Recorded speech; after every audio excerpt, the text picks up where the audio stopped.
Après la forte croissance observée en 2021, l'activité économique a commencé à perdre de la vitesse en 2022 et devrait franchement s'affaiblir en 2023. Ce fléchissement serait notamment dû à l'inflation qui impacte directement les entreprises comme les ménages.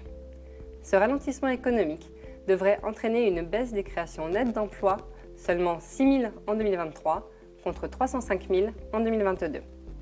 Dans cette conjoncture dégradée, le régime d'assurance chômage conserverait un solde positif à hauteur de 3,8 milliards d'euros fin 2023, même si les dépenses progresseraient moins vite que les recettes.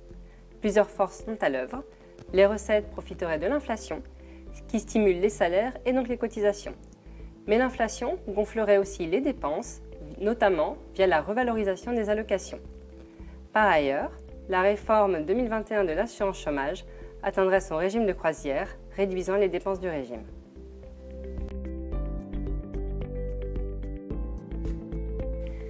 Malgré les incertitudes liées à un contexte économique et géopolitique mouvant, le consensus des économistes prévoit une embellie de la croissance à partir de 2024, en lien avec le recul attendu de l'inflation. Cela se traduirait par des créations nettes d'emplois à nouveau orientées à la hausse, 66 000 en 2024 et 152 000 en 2025. Dans le même temps, la réforme 2023 de l'assurance chômage monterait en charge. La situation financière du régime en sortirait améliorée, avec un solde positif de 4,7 milliards d'euros fin 2024 et 8,6 milliards d'euros fin 2025. Cette dynamique positive de solde de l'assurance chômage permettrait au régime de résorber une partie de sa dette. Elle atteindrait 42,2 milliards d'euros fin 2025 contre 59,3 milliards d'euros fin 2022.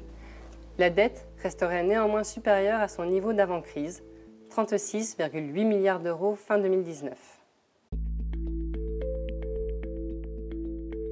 Malgré le volume de la dette, les dépenses d'intérêt devraient rester maîtrisées.